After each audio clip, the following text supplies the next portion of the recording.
8 मार्च को पड़ने वाली शिवरात्रि अपने आप में एक बहुत महत्वपूर्ण शिवरात्रि है। शिवरात्रि का अर्थ क्या होता है यह तो आप लोग जानते होंगे। शिवरात्रि शिव की रात्रि मतलब रात भर जागरण के समान शिवरात्रि को माना जाता है। और शिवरात्रि एक ऐसा हिंदू धर्म में पर्व होता है जिसे भगवान शिव और पार्वती के विश्वास का एक प्रतीक माना जाता है। और कहते हैं कि शिवरात्रि जो अपने आप में हिंदू धर्म का एक बहुत बड़ा पवित्र त्यौहार है। आइए जानते हैं इसकी क्या पूजा विधि है और एक उपाय करने मात्र से आपके जीवन में जो भी कलेश फैले पड़े होंगे वह सब दूर हो जाएंगे। आपके जीवन में सुख शांति समृद्धि आने लगेगी और धन की कोई कमी नहीं रहेगी, धन की वर्षा होने लगेगी। तो चलिए, सनातन धर्म डायरीज में आपका स्वागत है। आज मैं आपको महाशिवरात्रि के पर्व के बारे में बताने जा रही हूँ कि महाशिवरात्रि पर्व में महाशिवरात्रि पर्व क्यों मनाया जाता है, किस कारण से शिवरात्रि पर्व मनाया जाता है। वैसे तो महीने में 4 बार हर शिवरात्रि आती हैं, आप लोगों को पता होगा, लेकिन ये जो शिवरात्रि है ये बहुत महत्वपूर्ण है। ये शिवरात्रि सिर्फ महाशिवरात्रि के रूप में माना जाता है इसको। तो चलिए, मैं आपको अपने वीडियो के माध्यम से बताने जा रही हूँ कि शिवरात्रि को क्यों मनाया जाता है और क्यों इतना उत्सव के साथ महाशिवरात्रि को मनाया जाता है। तो चलिए शुरू करते हैं। सबसे पहले आप यह जान लीजिए कि शिवरात्रि क्यों मनाई जाती है। शिवरात्रि इसलिए मनाई जाती है क्योंकि भगवान शिव और माता पार्वती का विवाह इसी दिन हुआ था। आजकल भी जिनकी शादियां होती हैं वो हर वर्ष क्या करते हैं, अपनी मैरिज एनिवर्सरी मनाते हैं। उसी प्रकार से भगवान शिव और माता पार्वती का विवाह आज ही के दिन हुआ था, यानी कि शिवरात्रि के दिन हुआ था। और इस बार यह शिवरात्रि 8 मार्च को पड़ने वाली है। तो सभी लोग अपने घर में दीप जलाएंगे, भगवान का पूजन करेंगे। महाशिवरात्रि हिंदू धर्म के महत्वपूर्ण पर्वों में से एक है। यह पर्व हर साल फाल्गुन माह के कृष्ण पक्ष की चतुर्दशी तिथि को मनाया जाता है, यानी कि भगवान शिव और माता पार्वती का जो विवाह हुआ था वह किस तिथि में हुआ था, फाल्गुन माह के कृष्ण पक्ष, यानी कि जब माँ पार्वती ने भगवान शिव को वरमाला पहनाई वो जो समय था वह कृष्ण पक्ष था। और जब उनका विवाह हुआ वो चतुर्दशी तिथि को मनाया जाता है, यानी कि भगवान शिव और माता पार्वती का विवाह जो हुआ था वह कृष्ण पक्ष फाल्गुन माह के कृष्ण पक्ष की चतुर्दशी तिथि को मनाया जाता है। और यह अपने आप में एक बहुत बड़ा पर्व होता है हिंदू धर्म के अनुसार। इस साल यानी 2024 से महाशिवरात्रि पर्व 8 मार्च को शुक्रवार के दिन मनाया जाएगा, जो कि हिंदू धर्म में बहुत महत्वपूर्ण है। बहुत लोग दूर दूर से कांवर लेके जाते हैं, भगवान शिव को जल चढ़ाते हैं। बहुत दूर दूर से लोग लोधेश्वर भगवान के पास आते हैं। बहुत सारे लोग ऐसे भी होते हैं जो उत्तराखंड में जो भगवान शिव हैं वहाँ जाते हैं, वहाँ कांवड़ ले जाके भगवान शिव को जल चढ़ाते हैं, अर्पित करते हैं। यह जो पर्व होता है वह हिंदू धर्म में इतना महत्वपूर्ण माना जाता है कि ऊपर से भगवान शिव वो तो भोले होते हैं, वो तो किसी की बात को भी मान जाते हैं। और शीघ्र से शीघ्र प्रसन्न होने वाले जो भगवान हैं वे भोलेनाथ हैं, यानी कि भगवान शिव हैं। और भगवान शिव अपने आप में एक पूर्ण शक्ति माने जाते हैं। यही ऐसे भगवान हैं जो एक ही रूप में 2 लोग हैं, यानी कि स्त्री भी हैं और पुरुष भी हैं। जो अर्धांगिनी रूप यह कहलाता है वह भगवान शिव का है। महाशिवरात्रि का दिन शिव भक्तों के लिए बहुत ही ज़्यादा खास दिन होता है। इस दिन शिव भक्त शिवलिंग पर बेलपत्र, दूध और बहुत सारी सामग्रियाँ शमी पत्र चढ़ाया जाता है। और बेलपत्र चढ़ाया जाता है, अकौड़े के फूल चढ़ाए जाते हैं। बहुत सारे भांग भी भगवान शिव को अति प्रसन्न होती है, तो भांग भी इस दिन चढ़ाई जाती है। बहुत जगह तो भांग का जो बहुत जगह भांग की शरबत या लस्सी भी बांटी जाती है। बहुत जगह पे बांटी जाती है, ज़्यादातर हर एक मंदिर में बांटी जाती, क्योंकि ऐसा कहा जाता है कि भगवान शिव को जो भांग है वो अति प्रिय होती है। इस कारण से हर एक मंदिर में उस दिन भगवान शिव के प्रसाद के रूप में भांग का वितरण, यानी कि भांग की लस्सी या भांग की शरबत का वितरण हर एक मंदिर में, ज़्यादातर मंदिरों में किया जाता है। और यह अपने आप में एक बहुत महत्वपूर्ण बात है कि भगवान शिव की पूजा जो भी व्यक्ति इस दिन सच्चे मन से करता है, उसकी भगवान भोले बाबा प्रार्थना को जरूर से ज़रूर प्रसन्न करते हैं। इस दिन भक्त भगवान भोलेनाथ को प्रसन्न करने के लिए दीप जलाते हैं, और यह दीप किस तरीके से कहाँ जलाना चाहिए यह मैं आपको अपने वीडियो के माध्यम से बताने जा रही हूँ।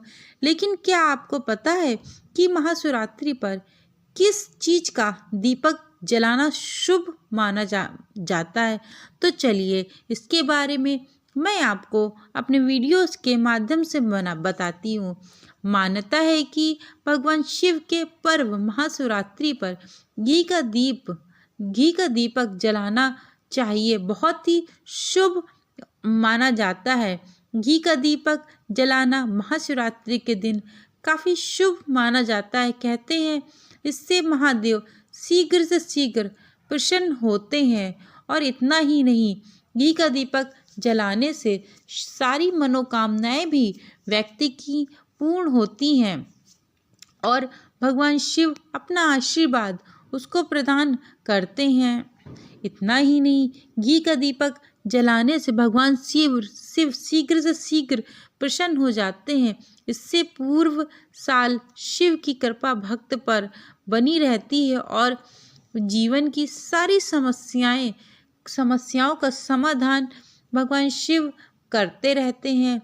और जीवन में सभी जो भी दुख तकलीफ आती हैं, वह भगवान शिव अपने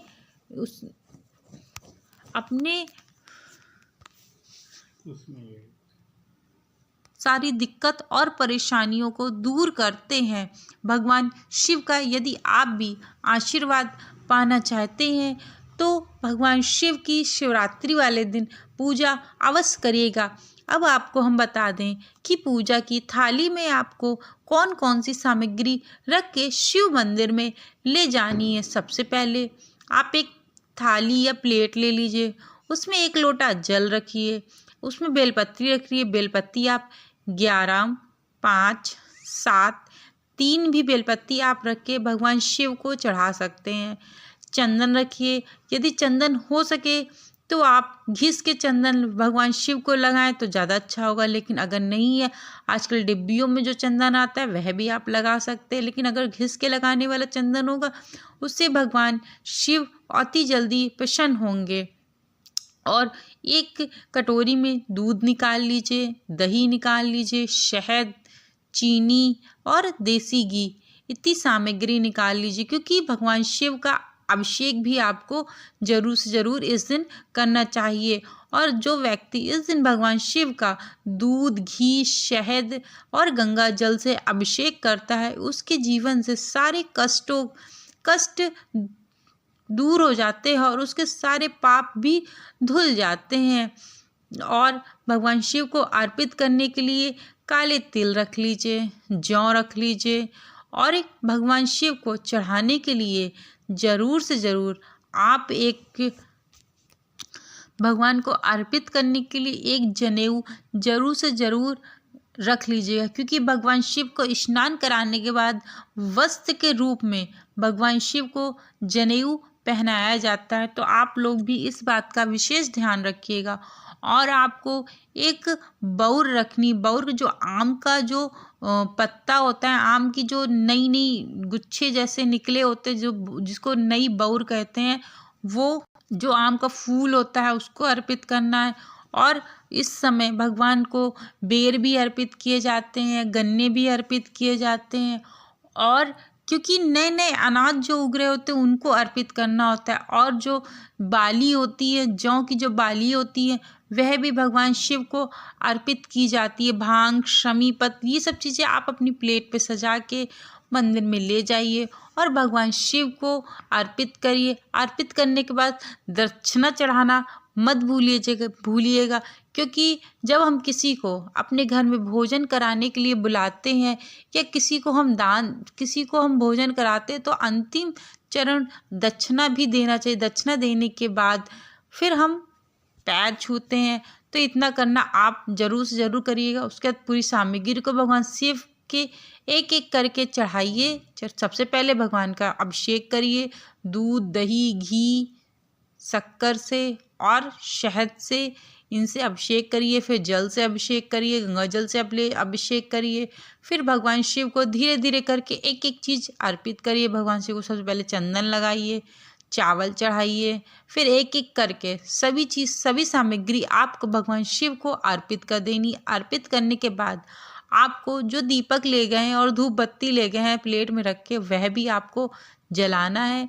जलाने के बाद आपको भगवान शिव की आरती करनी है। यदि आरती नहीं भी आती है तो आप कम से कम 5 या 7 बार आप अपने हिसाब से आरती कर सकते हैं। यदि आपको भगवान शिव की आरती आती है तो आप विधि पूर्वक भगवान शिव की आरती करिए उससे, और आचमन करके भगवान शिव को आरती दीजिए। आरती देने के बाद, इतना करने के बाद आपको भगवान शिव को प्रणाम करना है और भगवान शिव से कहना है, हे प्रभु, हे दीनानाथ, जो भी मेरे ज़िंदगी में कष्ट हैं, जो जितनी भी परेशानियां हैं, भगवान आप अपने चरणों में सारी परेशानियां ले लीजिए। मैं सब आपके चरणों में ही, जो भी दिक्कत तकलीफ है सब मैं आपके चरणों में रख के जा रही हूँ। हे प्रभु, हे पालनहार, आप इस दुनिया से हमको उद्धार करो और हमारे जीवन में जो कष्ट हैं उनका उद्धार करने की कृपा करो। इतना कह के भगवान शिव को प्रणाम करके आप अपने घर को लौट आइए और देखिएगा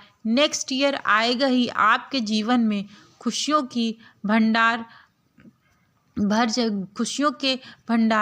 जाएंगे। और आपके जीवन में नेक्स्ट शिवरात्रि जब तक आएगी तब तक आप देखेंगे कि जो भी कष्ट थे भगवान ने अपने चरणों में लेके उन कष्टों को, पाप के रूप जो भी आपके पाप थे उनको अपने चरणों में लेके उन पाप को काट दिए और आपको झोली भर के खुशियाँ आपको दे दी। यदि आप मेरे द्वारा बताई गई यह जानकारी आप लोगों को अच्छी लगी हो तो चैनल को लाइक, शेयर एंड सब्सक्राइब करना मत भूलिएगा। Thank you so much video को वॉच करने के लिए।